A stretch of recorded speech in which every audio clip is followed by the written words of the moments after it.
एक खूबसूरत college student अपनी पहली मोहब्बत के साथ रिश्ते में आने के बाद अचानक प्रेग्नेंट हो जाती है। किसे पता था कि ये बात जानकर वो लड़का उसे बड़ी बेदर्दी से छोड़ देगा, लेकिन इससे भी ज्यादा क्रूर बात तो ये थी कि उसके पादरी पिता अपनी बेटी को अपने नाम पर कलंक लगाने की इजाजत कभी नहीं दे सकते थे। इसलिए परिवार की इज्जत बचाने के लिए उन्होंने उसकी शादी एक गाँव के किसान से करवा दी। पहली मुलाकात में ही जॉन एना की खूबसूरती पर फिदा हो गया। वो इतना सीधा साधा था कि घबराहट के मारे एना की आंखों में भी नहीं देख पा रहा था और एना भी अजीब स्थिति में थी। जब एना को पता चला कि जॉन को उसकी प्रेगनेंसी के बारे में पता है और फिर भी वो उससे शादी करना चाहता है तो एना थोड़ी परेशान हो गई। उसी दोपहर उन्होंने जॉन के परिवार वालों की मौजूदगी में जल्दबाजी में एक बहुत ही साधारण सी शादी कर ली। इतनी जल्दी में कि जॉन शादी की अंगूठी तक नहीं ला पाया, लेकिन एना को अंगूठी की कोई परवाह नहीं थी, क्योंकि ये शादी तो बस अपने पिता के फैसले को मानने का एक तरीका भर था। लेकिन एना ने सपने में भी नहीं सोचा था कि उसके सामने खड़ा ये सीधा साधा आदमी उसकी जिंदगी पूरी तरह से बदल देगा। छोटी सी शादी खत्म होने के बाद वो दोनों गाड़ी से घर की तरफ निकल पड़े। बहुत दूर चलने के बाद एना को एहसास हुआ कि जॉन का घर काफी दूर है और उनके इकलौते पड़ोसी 8 मील दूर रहने वाली उसकी बहन का परिवार है। एना घबराते हुए कार से उतरी और हैरानी से चारों तरफ देखने लगी। लग रहा था जैसे यहाँ से भागना बिल्कुल भी आसान नहीं है। जॉन ने एक जेंटलमैन की तरह उसके लिए दरवाजा खोला। भले ही ये एक बहुत ही साधारण सी बात थी, लेकिन इसने एना के मन में और भी उलझने पैदा कर दी। यहाँ की हर चीज उसे बहुत अजीब लग रही थी। क्या उसे सच में अपनी बची हुई पूरी जिंदगी यही गुजारनी पड़ेगी? एना को कोई परेशानी न हो इसके लिए जॉन खास तौर पर एक नया फ्रिज लाया और ख्याल रखते हुए गीजर भी लगवा दिया।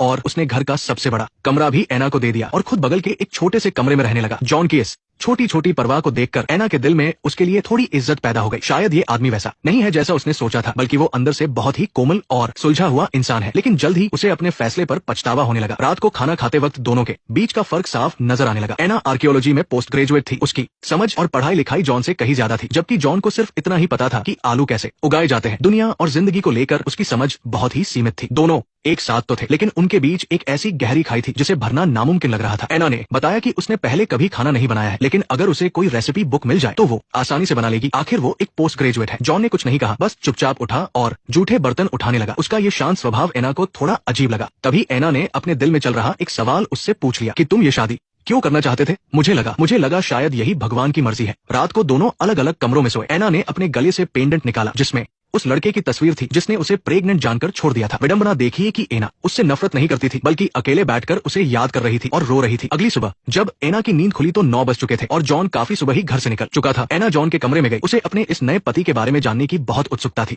जॉन का कमरा एकदम साफ सुथरा था। अलमारी में बस कुछ सीधे साधे और साधारण से कपड़े थे। दराज में जॉन की छोटी मोटी चीजें बड़े करीने से रखी हुई थी। वहाँ रखी एक पुरानी पॉकेट वॉच की टिक टिक ने अचानक उसका ध्यान खींचा। तभी बाहर से जॉन की आवाज सुनाई दी। उसने जल्दी से दराज बंद किया और नीचे आ गई। जॉन पूरे हफ्ते का राशन और सामान लेकर आया था, लेकिन एना ने शहर जाकर अपने परिवार को फोन करने की इच्छा जताई। जॉन बिना हिचकिचाए मान गया और उसे अपनी गाड़ी में ले गया। रास्ते में खिड़की के बाहर फैले हुए बड़े बड़े खेतों को देखकर एना ने कहा कि वो भी खेतों में काम करने में उसकी मदद कर सकती है, लेकिन जॉन ने तुरंत मना कर दिया। वो एना की परवाह करता था और उसे कोई तकलीफ नहीं देना चाहता था। एना को बस घर को साफ सुथरा रखने की जरूरत थी। शहर पहुंचने के बाद एना जानबूझकर जॉन से दूरी बनाकर चल रही थी। जॉन ने उसे फोन करने के लिए कहा और खुद लाइब्रेरी से किताबें लेने चला गया। उसने एना के लिए एक रेसिपी की किताब ली और साथ में एक बच्चों की परवरिश से जुड़ी किताब भी ले ली। उसने आर्कियोलॉजी से जुड़ी जानकारी भी मांगी ताकि वो एना के साथ थोड़ी और बातें कर सके। लेकिन उसे ये नहीं पता था कि एना के फोन करने की असली वजह घर पर अपनी तैरियत बताना नहीं था, बल्कि अपनी बहन से अपने एक्स बॉयफ्रेंड के बारे में पूछना था। लेकिन उसे वहाँ से भी कोई जानकारी नहीं मिली। वापस लौटते समय एना की सहूलियत के लिए ताकि वो आराम से शहर आ जा सके, जॉन ने खुद उसे कार चलाना सिखाना शुरू किया। शुरुआत में घबराहट में एना को एक्सीलरेटर और ब्रेक में भी फर्क समझ नहीं आ रहा था, लेकिन जल्द ही जॉन के प्यार से सिखाने पर एना ने अच्छी तरह गाड़ी चलाना सीख लिया। और ये पहली बार था जब एना के चेहरे पर इतनी बड़ी और प्यारी सी मुस्कान आई थी। उस पल उसे भी इस बात का एहसास हुआ कि जॉन के साथ इस सादगी भरी जिंदगी में भी खुशियां ढूंढने पर मिल सकती है। इसके बाद जॉन उसे एक पारिवारिक दावत में ले गया और वहाँ अपने सभी रिश्तेदारों और दोस्तों से मिलवाया। उसे उम्मीद थी कि एना जल्द ही यहाँ सबके साथ घुल मिल जाएगी, लेकिन एना अभी भी जॉन से झूठ बोल रही थी। वो कह रही थी कि वो अपनी बहन को चिट्ठी भेज रही है, लेकिन असल में वो चिट्ठी उसके एक्स बॉयफ्रेंड के लिए थी। घर लौटने के बाद एना ने खाना बनाना सीखना शुरू किया। वो रसोई में इधर उधर भागते हुए काम कर रही थी। एना को इतनी लगन से खाना बनाते देखकर जॉन के मन में उसके लिए एक अजीब सा प्यार उमड़ने लगा। वो खुद को रोक नहीं पाया और उसे पीछे से गले लगाने के लिए आगे बढ़ा, लेकिन फिर उसे लगा कि कहीं उसकी इस हरकत से एना बुरा न मान जाए, इसलिए वो अपनी उन बेताब भावनाओं को मन में ही दबाए रहा। जब एना ने देखा कि जॉन उसके हाथों से बना आमलेट खा रहा है तो वो बड़ी उम्मीदों से उसे देखने लगी। वो चाहती थी कि जॉन उसकी तारीफ करे, लेकिन खाने का स्वाद इतना तीखा था कि जॉन की हालत खराब हो गई। कुछ पल बर्दाश्त करने के बाद तीखेपन की वजह से वो गटगट करके पानी पीने लगा, लेकिन इसके बावजूद उसने एना का दिल रखने के लिए झूठ कहा कि खाना बहुत ही मजेदार बना है। ये सीधे साधे दिन बहुत ही जल्दी बीत गए।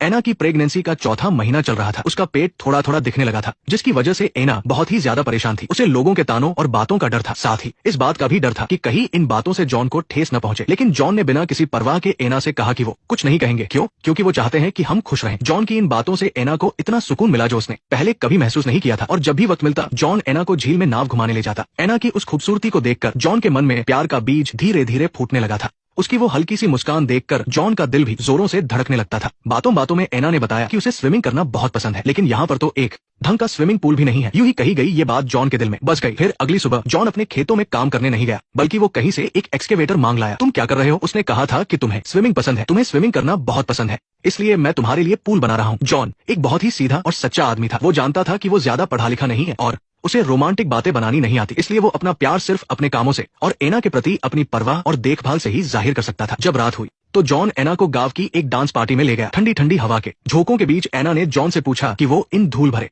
खेतों और गांव में रहकर इतना खुश कैसे है। ऐसी जिंदगी तो किसी अदृश्य बेड़ियों जैसी है जो लोगों को बांध कर रखती है। लेकिन जॉन ने उसे बताया कि बाहर की उस भागदौड़ और शोर शराबे वाली दुनिया से ज्यादा सुकून उसे अपने घर और अपनी जमीन पर लेटकर मिलता है। उसकी बातों में अपने घर के लिए गहरा प्यार था और एक शांत जिंदगी बिताने की चाहत। उसकी ये बातें सुनकर एना को इस सादे से इंसान को एक नए नजरिए से देखने पर मजबूर होना पड़ा। लेकिन उसे अब भी लगता था कि यहाँ रहकर जवानी के कीमती साल बर्बाद हो जाएंगे। मगर जॉन को लगता था कि अब उसके पास उसकी प्यारी पत्नी है और उसकी जमीन है, यही उसकी सबसे परफेक्ट जिंदगी है। अचानक इजहार किए गए इस प्यार ने एना के दिल की धड़कनें बढ़ा दी। उसे लगने लगा जैसे उसे भी धीरे धीरे इस आदमी से प्यार हो रहा है। डांस पार्टी में पहुंचकर जैसे ही म्यूजिक बजा, सब जोड़ों में डांस फ्लोर पर जाने लगे। ये जानकर कि एना को डांस नहीं करना, जॉन चुपचाप साइड में खड़ा धुन पर तालियां बजा रहा था। शायद जॉन की आंखों में एक उम्मीद देखकर एना खुद खड़ी हुई और उसने जॉन को डांस के लिए पूछा। जैसे ही उन्होंने एक दूसरे का हाथ पकड़ा, एना को एहसास हुआ कि उसने एक बार फिर इस आदमी को कम समझा था। बाहर से एकदम शांत दिखने वाला जॉन डांस करते हुए बिल्कुल ही अलग इंसान लग रहा था। वो हमेशा एना को अपनी बातों से हैरान कर देता था। पार्टी खत्म होने के बाद एना सीढ़ियों के पास चुपचाप खड़ी जॉन का इंतजार कर रही थी। जॉन समझ गया था कि ये एक प्यार भरी किस करने का बिल्कुल सही वक्त है। लेकिन जब वो एना के करीब गया तो एना ने घबराकर अपना चेहरा पीछे कर लिया। उसके दिल में अभी भी एक डर और झिझक थी। शायद वो अभी भी एक पत्नी का रिश्ता पूरी तरह निभाने के लिए तैयार नहीं थी। ये प्यार जितना खूबसूरत था, इसे पनपने के लिए अभी और वक्त की जरूरत थी। अगले दिन परिवार के साथ खाने की मेज पर पूरे घर में हंसी मजाक गूंज रहा था। जॉन, जो हमेशा सिर्फ खेती और आलू उगाने की बातें करता था, उसने इस बार हैरानी की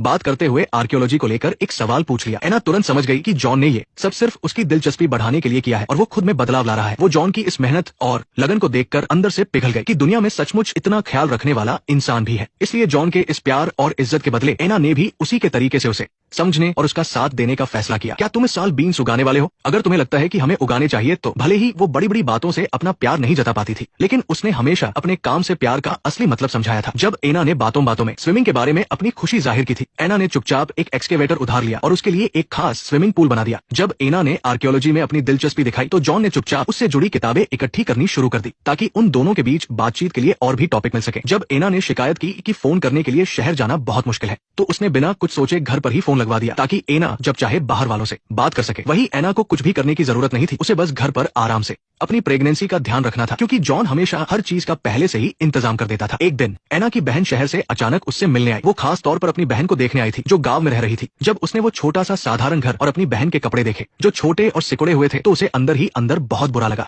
उसकी आंखों में यहाँ की जिंदगी के लिए नफरत और तरस साफ दिख रहा था। यहाँ तक कि जब जॉन थका हारा घर वापस लौटा तो बहन ने बस घमंड से सिर उठाकर रूखेपन से हाय कहा। अपनी बहन को गांव की इस मुश्किल जिंदगी से बाहर निकालने के लिए बहन ने जल्दी से एना को अपना एक जबरदस्त प्लान बताया। लेकिन एना को खुद भी एहसास नहीं था कि वो दिल से जॉन को अपना चुकी है, इसलिए उसने ऐसा कोई भी काम करने से मना कर दिया जिससे जॉन को ठेस पहुंचे, क्योंकि जॉन अब तक का सबसे अच्छा इंसान था जो उसे अपनी जिंदगी में मिला था। ये सुनकर बहन भी कुछ नहीं कह पाई और उसे एना का फैसला मानना ही पड़ा। बहन को विदा करने के बाद एना ने अपने दिल में और भी पक्का इरादा कर लिया कि वो अपनी पूरी जिंदगी जॉन के साथ ही बिताएगी। वो सपने देखने लगी कि कैसे वो अपने पति के साथ मिलकर अपना छोटा सा घर सजाएगी, अपनी खुशियां और पसंद एक दूसरे से बांटेगी। उन्हें कुछ पुरानी चीजें भी मिली जो सालों पुरानी थी। एना बड़ी खुशी से उन्हें जॉन को दिखाने लगी और बताने लगी, और उसके मुंह से निकले हमारा घर इन शब्दों ने मानो एक चाबी की तरह उन दोनों की खुशियों का दरवाजा खोल दिया। ये पहली बार था जब जॉन ने प्यार के इस प्यारे से एहसास को महसूस किया। वो छोटा सा आंगन चुपचाप समय को बीतते हुए देख रहा था और उनके अनगिनत प्यार भरे और आम पलों का गवाह बन रहा था। प्यार का ये जादू उनकी रोजमर्रा की जिंदगी में धीरे धीरे घुल रहा था, मानो कोई मीठी सी धुन कानों में गूंज रही हो या पुरानी वाइन की तरह जो वक्त के साथ और भी गहरी होती जाती है। उस रात एना ने बड़े प्यार से एक रोमांटिक कैंडललाइट डिनर तैयार किया और जॉन के घर लौटने का बेसब्री से इंतजार करने लगी। लेकिन जैसे ही जॉन ने घर में कदम रखा वो पहले से कहीं ज्यादा गुस्से में था। जॉन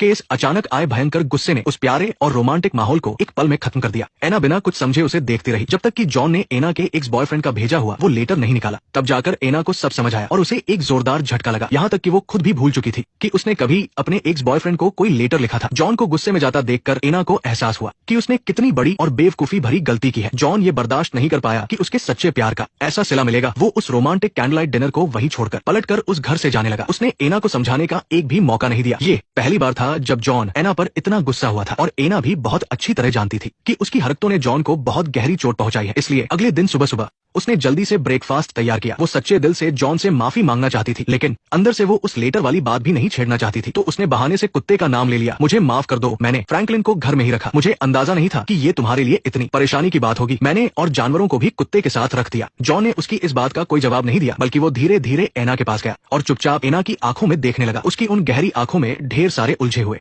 जज्बात नजर आ रहे थे। फिर उसने धीरे से एना का चेहरा अपने हाथों में लिया और उसे बड़े ही प्यार से चूम लिया। उस छोटे से पल के लिए मानो पूरी दुनिया ही थम सी गई हो। इस बार एना ने पहले की तरह उसका विरोध नहीं किया, पर उसने पूरा साथ भी नहीं दिया। तभी जॉन ने आंखों में आंसू भरकर एना से एक सवाल पूछा। इस पल एना का दिल अंदर से छलनी हो रहा था। उसे एहसास हुआ कि उसने वाकई उस इंसान को बहुत दर्द दिया है जो उसे अपनी जान से भी ज्यादा प्यार करता है। पछतावा और खुद पर गुस्सा उसके दिल में भर गया था। उसी रात वो जॉन की बहन के घर गई और उसे अपने बीते हुए कल की सारी बातें सच सच बता दी। उसने बहन को उस लेटर के बारे में भी बताया। असल में उसके एक्स बॉयफ्रेंड ने उस लेटर में साफ लिख दिया था कि वो इस बच्चे को नहीं अपनाएगा और ना ही एना की कोई जिम्मेदारी लेगा। हालांकि एना इस वक्त बहुत उदास और टूटी हुई थी, लेकिन जॉन को और दर्द न सहना पड़े इसके लिए उसने एक पक्का फैसला कर लिया कि वो यहाँ से चली जाएगी। हालांकि बहन को एना की हालत पर तरस आ रहा था, लेकिन उसे अपने भाई की परवाह कहीं ज्यादा थी। इसलिए उसने एना से कहा कि अगर वो जॉन को पूरे दिल से प्यार नहीं कर सकती तो बेहतर है कि ये सब जल्द ही खत्म कर दे। जब रात का अंधेरा फिर से छा गया तो एना को एक डरावना सपना आया। सपने में उसकी नासमझी में की गई पुरानी गलतियां उसे डराने लगी। वो उन यादों में इतनी बुरी तरह फंस गई थी कि बाहर ही नहीं आ पा रही थी। घबराकर उठने के बाद जॉन उसके पास आया और प्यार से उसे संभाला। बस उसकी बातों में पहले जैसी गर्माहट नहीं थी और एना को भी अपनी गलती का गहरा एहसास हो चुका था। वो रोते हुए जॉन से माफी मांगने लगी। उसके हर एक लफ्ज में पछतावा और खुद के लिए नफरत भरी थी। उसने कहा कि जॉन उसकी जिंदगी में आया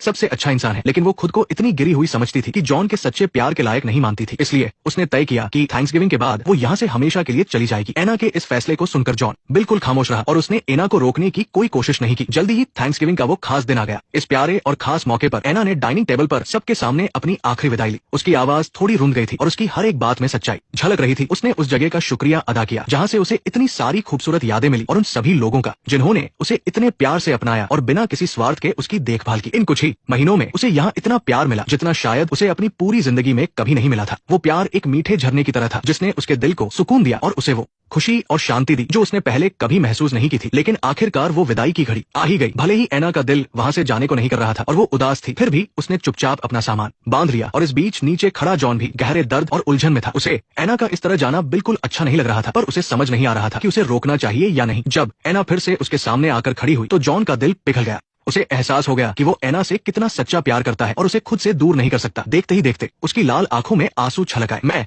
उस बच्चे से प्यार करता हूँ। मेरे लिए तुम सबसे बेहतरीन चीज हो जो मेरी जिंदगी में हुई। तुम एक अच्छी और हुनरमंद औरत हो। तुम खाना बनाने में बिल्कुल अच्छी नहीं हो, पर कोई बात नहीं, वो काम मैं कर लूंगा। मैं जानता हूँ कि तुम्हारे दिल में दूर दूर जाने के कई सपने हैं, लेकिन ओटेरो काउंटी का अपना एक लंबा इतिहास है। अगर तुम्हें इंडियन माउंटेन और कुत्ते पसंद है तो मैं उन्हें ढूंढने में तुम्हारी मदद करूंगा। उसके बाद जॉन ने धीरे से वो शादी की अंगूठी निकाली जो उनकी शादी के वक्त उसके पास नहीं थी। उस चमकती हुई अंगूठी की चमक मानो जिंदगी भर साथ निभाने का वादा कर रही थी। उसने एक बार फिर बड़े ही प्यार से एना से अपने प्यार का इजहार किया, लेकिन एना ने हाँ में सिर नहीं हिलाया। उसका दिल शर्मिंदगी और खुद से नफरत से भरा हुआ था। उसे लग रहा था कि उसने जॉन को इतना गहरा घाव दिया है जिसे कभी भरा नहीं जा सकता। मुझे मालूम है, क्योंकि एक न एक दिन तुम खुद को माफ कर दोगी। जॉन का ये प्यार और समझदारी हमेशा सबसे नाजुक वक्त में एना के दिल को छू जाती थी। उसकी वो सच्ची परवाह उसे बहुत सुकून और खुशी देती थी। उनके बीच की वो सारी गलतफहमियां और दूरियां भी उसी पल हमेशा के लिए खत्म हो गई और एना ने आखिरकार प्यार की निशानी वो अंगूठी पहन ली। वो अंगूठी वादे और उम्मीद की रोशनी से चमक रही थी जिसने एना की जिंदगी के आगे के सफर को फिर से रोशन कर दिया था। उस कड़ाके की ठंड और बर्फीले मौसम में एना ने बिना हिचकिचाए अपने एक्स बॉयफ्रेंड से जुड़ी सारी चीजें जला दी, यहाँ तक कि वो लॉकेट भी जिसमें उसके एक्स की तस्वीर थी। वो भड़कती आग एना की पुरानी यादों को निगल रही थी और